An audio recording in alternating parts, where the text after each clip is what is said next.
not in the kingdom. If you expand the presence of God, the people will come. Amen. That's good. Man, that's powerful. That's powerful. You know, if you get into civil rights movements and all those things, a lot of times people think, you know, we can't change people.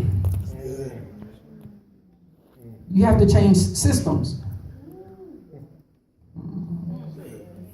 You can't change people. It's not your responsibility to change anybody. Matter of fact, you can't even change you, so how are you going to change somebody else? You got your own issues that you're unwilling to change from, but you're trying to change somebody else. You can't change nobody. God never intended for us to change people. He intended for us to carry his presence. Because people have to conform to God in his presence. Amen. He's a king. So you have to conform. You have to come in compliance with whatever the restrictions or demands or stipulations are within the presence of the king. That's why it's our responsibility not to build churches, but to build cities. Amen. Expansion goes far beyond the church because I've already talked to Pastor John. He's trying to build cities. Amen. He's trying to build no church. The church you are the church.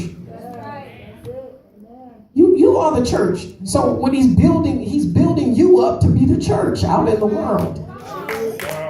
To bring people to the city. Amen. So we have to expand the presence of God. That starts with you independently. How are you expanding? Let's go to the scripture.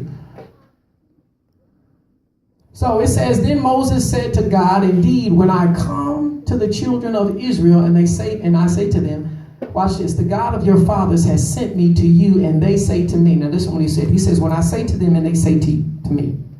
So he's more concerned about what they think than worried about caring. I love what God says. He says, what shall I say to them? He says, and God said to Moses, I am who I am.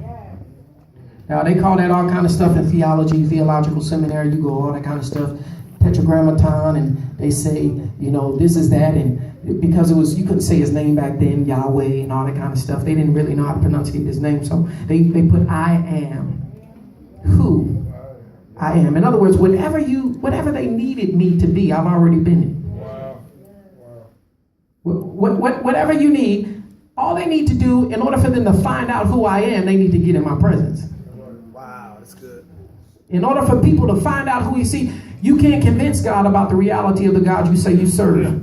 Your responsibility is to bring them into the presence. But watch this. If you don't carry the presence of God with you, how can you bring somebody into something that you've never been into yourself? Preach. Preach. That's good. That's good.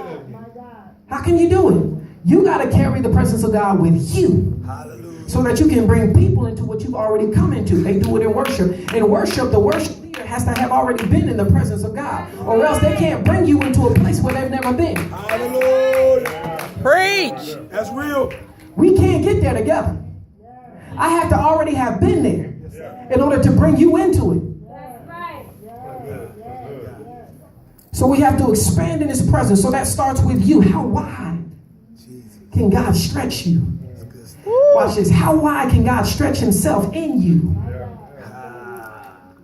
How wide from, now we covering all the earth, the north, south, east, and west. How wide? How wide can God stretch you? How many people are being touched by the presence of God in you? Notice I didn't say by you. The presence By of the God. presence of God in you.